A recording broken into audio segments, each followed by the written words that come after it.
Have you ever stopped to think about what's happening with every single breath you take? It feels so simple, right? Automatic. You might even say it's perfect. But what if I told you that the whole system is built on a fundamental, intentional mismatch? Today, we're going to dive into the absolutely fascinating and kind of imperfect world inside your lungs. So let's start with a really basic question. We all breathe in, we breathe out, thousands of times a day without even thinking about it.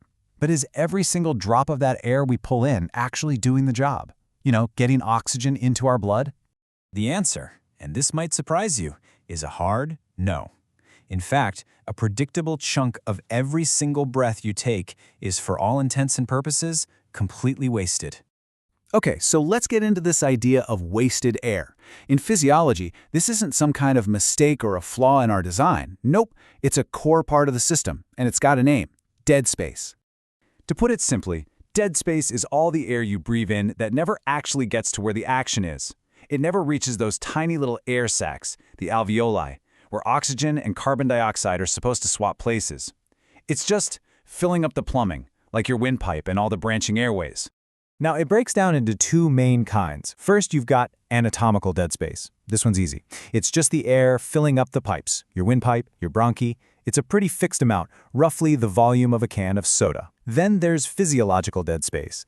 This is the total amount of useless air. It includes that anatomical part, plus any air that gets to the air sacs, but those sacs just aren't working right. Now, here's the key. In a healthy person, those two numbers, they should be pretty much identical. Okay, I know what you're thinking. This sounds kind of abstract, right? How on earth do you measure a volume of air that literally does nothing? Well, it turns out there's a really clever way to do it. It's called the single breath oxygen technique, and it's pretty brilliant. See, the air we normally breathe is mostly nitrogen. So what you do is have someone take one huge breath of 100% pure oxygen. That pure O2 pushes all the regular nitrogen-filled air deep down into the lungs.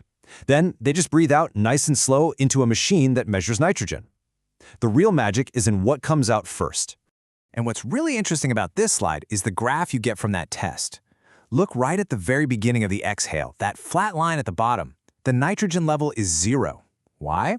Well, because that first puff of air is the pure oxygen that was just sitting in the anatomical dead space, in the pipes. It never mixed with the nitrogen down in the lungs.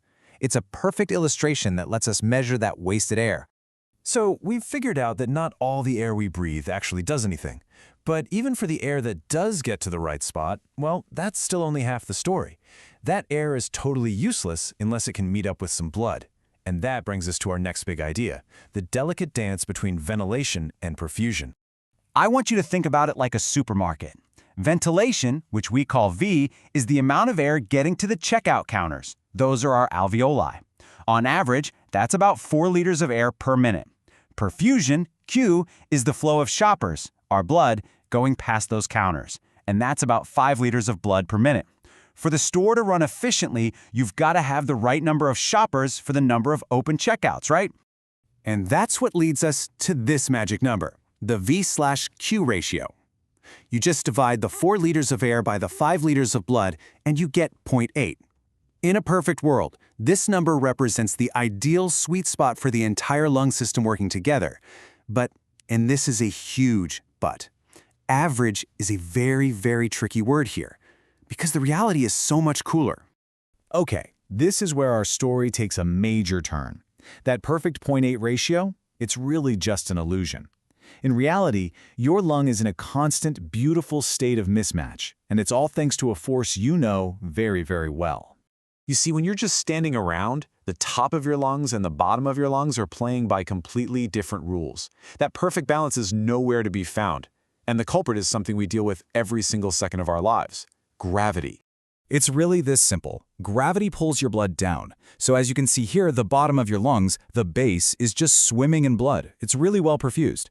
But the very top, the apex, gets way less blood flow. Meanwhile, the air you breathe is super light, so it fills up the whole lung more or less evenly. And boom, right there you have a built-in, natural mismatch. And if we look at the actual numbers, it's pretty stark. At the top of the lung, the apex, you've got plenty of air but not much blood, giving you a high VQ ratio of around 3.3. This is basically more of that physiological dead space. It's wasted ventilation. But down at the bottom, the base, you have the exact opposite problem. Tons of blood, but maybe not quite enough air to keep up. This gives you a low VQ ratio and creates what's called a shunt, where blood just zips by without getting fully oxygenated. This VQ diagram might look a little intense, but it's really just a map of all the possibilities. On one end, a ratio of 0 is a total shunt. Think of a blocked airway. You've got blood flow, but 0 air. On the other extreme, a ratio of infinity is total dead space, air, but 0 blood flow. And the incredible thing is, a healthy lung isn't just one point on this map. It's operating across this entire spectrum all the time. So why are we geeking out about all this? Why does any of this actually matter? Well, because when this normally balanced mismatch gets pushed to the extremes by disease, it causes huge problems for our ability to get oxygen. And these two images show it all. They're the two main ways things can go seriously wrong. On the left, something is blocking the airway, so air can't get in. That drops your VQ ratio way down. That's a shunt. On the right, something's blocking a blood vessel. Air is getting in just fine, but the blood can't. That shoots your VQ ratio way up. That's dead space. A low VQ ratio is basically an airway problem. Think about pneumonia, where the air sacs fill up with fluid, or asthma, where the airways squeeze shut. The blood is flowing right past these areas, ready to pick up oxygen, but it can't. The end result is hypoxia, dangerously low oxygen levels in your blood. Now, on the flip side, a high VQ ratio is a blood flow problem. The classic example here is a pulmonary embolism, a blood clot that gets stuck and completely blocks an artery in the lung. As you can see, the air is getting to the alveoli perfectly fine, but there's no blood showing up to the party. All that ventilation is completely wasted, and that also ultimately starves the body of oxygen. So after all this talk about mismatches and wasted breath and things going wrong, you might be thinking the lung is just kind of poorly designed. But let's try and reframe that, because that's not the right way to see it at all. The big idea to walk away with is this. The V/Q variation isn't a flaw. It's a brilliant, dynamic response to the simple fact that we live and breathe under the constant pull of gravity. The system isn't just coping with this mismatch, it's designed to work with it. It's always adapting. And that leaves us with one final fascinating puzzle to think about. We've established that the top of the lung, the apex, is loaded with oxygen-rich air, because there's way more air than blood. So why do you think tuberculosis, a disease caused by a bacterium that absolutely loves oxygen, almost always prefers to set up shop right there, at the very top of the lung? It's a perfect, real-world example of everything we just talked about.